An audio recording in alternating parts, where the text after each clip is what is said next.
ಈ bond check bond ಇದೆ, ಅದು ಒರಿಜಿನಲ್ ಡೂಪ್ಲಿಕೇಟ್ ಅಂತ ನಾನು ಚೆಕ್ ಮಾಡ್ಸಿಲ್ಲ ಇನ್ನು. ನನಗೂ ಅನ್ಸ್ತಿದೆ, ತುಂಬಾ ಸಲ ಅನ್ಕೊಂಡಿದೀನಿ ಫಸ್ಟ್ ಚೆಕ್ ಮಾಡ್ಸೋಕು ಬಂಡವಾಳ ಇದೇನಾರ ಡೂಪ್ಲಿಕೇಟ್ ಅಂತ ಬಂದ್ರೆ ಗ್ರಾಚಾರ ಬಿಡಿಸ್ಬೇಕು ಮಕ್ಳನ್ನ, ಸುಮ್ನೆ ಬಿಡಬಾರ್ದು ಅಂತ ಇದೆ ನನ್ಗೆ. ಲೋ ಸಂಘದಾಗ ಇರಕ್ಕೂ ನನ್ಗೆ ಇಷ್ಟನೇ ಇಲ್ಲ. ಈಗ 15 ವರ್ಷ ಅಂತ ಫಸ್ಟಿಗೆ ಹೇಳಿದ್ರು, ಅದನ್ನ ಕಂಟಿನ್ಯೂ ಮಾಡಿದ್ರೆ 15 ವರ್ಷ ಆದ್ಮೇಲೆ ಕೊಡ್ತಾರಂತೆ. ಅರ್ಧ ಬರ್ಧ LIC ಬಿಟ್ಟ ಮೇಲೆ ಕೊಡಲ್ಲಂತೆ ಅವರು. ನಾನು 30 ಸಾವಿರ ದುಡ್ಡು ಹಾಳಾಗಿ ಹೋದ್ರೂ ಪರವಾಗಿಲ್ಲ, ಈ ಸಂಘದಾಗ ಇರಬಾರ್ದು ಅಂತಂದು ಬಿಟ್ಟಿದೆ ನಾನು. ಧರ್ಮಸ್ಥಳ ಸಂಘದ ಹತ್ರನೇ ಆಫೀಸ್ ಹತ್ರ ಹೋಗಿ LIC ರಿನ್ಯೂವಲ್ ಮಾಡ್ಬೇಕಂತೆ.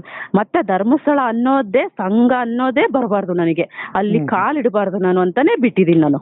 ನಾವು ನಂಬಿರೋ ದೇವ್ರಿಗೆ ಹಾಕಿದೀನಿ ಬಿಡು 30 ಸಾವಿರ ಅನ್ಕೊಂಡು ಬಿಟ್ಟಿದ್ದೀನಿ. ಯಾಕೆಂದ್ರೆ ಲೋ ಸಂಘದಾಗ ಇರಕ್ಕೂ ನನ್ಗೆ ಇಷ್ಟನೇ ಇಲ್ಲ. ಸಂಘನೇ ಬಿಟ್ಟ ಮೇಲೆ 3 ವರ್ಷದ 30 ಸಾವಿರ ದುಡ್ಡು LIC ಕಟ್ಟಿ ಬಿಟ್ಟಿದ್ದೀನಿ.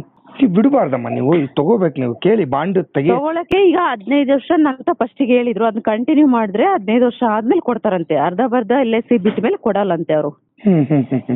ಈ ತರ ನಾನು ಫೋನ್ ಮಾಡಿನೂ ಕೇಳ್ದೆ. ಇನ್ನ 3 ವರ್ಷ ಕಟ್ಟಿದೀನಿ 30 ಸಾವಿರ, ನನಗೆ ನಾನು ಮುಂದೆ ಕಂಟಿನ್ಯೂ ಮಾಡಕ್ ನನ್ಗೆ ಇಷ್ಟ ಇಲ್ಲ, ನಮಗೆ ವಾಪಸ್ ಕೊಡ್ತೀರಾ ದುಡ್ಡು ಅಂತ ಕೇಳಿದ್ರೆ, ಇಲ್ಲ ಹಂಗ ನೀವು ಮಧ್ಯೆ ಬಿಟ್ರೆ ಕೊಡಲ್ಲ, ಇಲ್ಲ ಕಂಟಿನ್ಯೂ ಮಾಡ್ಕೊಂಡು ಹೋಗ್ಬೇಕು ನೀವು. 15 ವರ್ಷ ಅಂತ ಬರ್ಸಿದ್ರೆ 15 ವರ್ಷ ಆದ್ಮೇಲೆ ಕೊಡ್ತೀವಿ ನಾವು ಅಂತ ಅಂದ್ರು.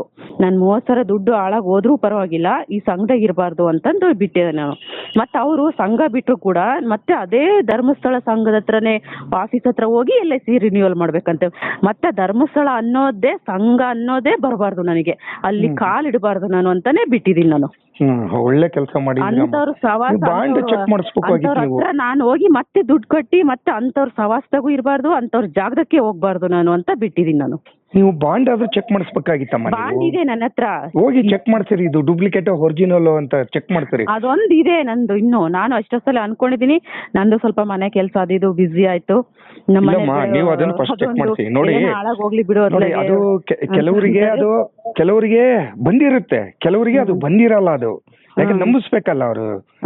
ನೋಡಿ ಅವ್ರಿಗೆ ಬಂದಿದೆ, ನಿಮಗ್ ಬಂದಿಲ್ಲ, ಅದು ಫಸ್ಟ್ ಹೋಗಿ ಬಾಂಡ್ ಇದೆ, ಅದು ಒರಿಜಿನಲ್ ಡೂಪ್ಲಿಕೇಟ್ ಅಂತ ನಾನು ಚೆಕ್ ಮಾಡ್ಸಿಲ್ಲ ಇನ್ನು. ನನಗೂ ಅನ್ಸ್ತಿದೆ, ತುಂಬಾ ಸಲ ಅನ್ಕೊಂಡಿದೀನಿ ಫಸ್ಟ್ ಚೆಕ್ ಮಾಡ್ಸೋಕು ಬಂಡವಾಳ ಇದೇನಾರ ಡೂಪ್ಲಿಕೇಟ್ ಅಂತ ಬಂದ್ರೆ ಗ್ರಾಚಾರ ಬಿಡಿಸ್ಬೇಕು ಮಕ್ಳನ್ನ, ಸುಮ್ನೆ ಬಿಡಬಾರ್ದು ಅಂತ ಇದೆ ನನ್ಗೆ.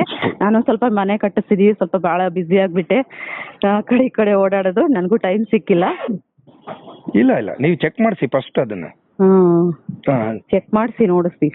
ಓಕೆ ಅಮ್ಮ, ಓಕೆ.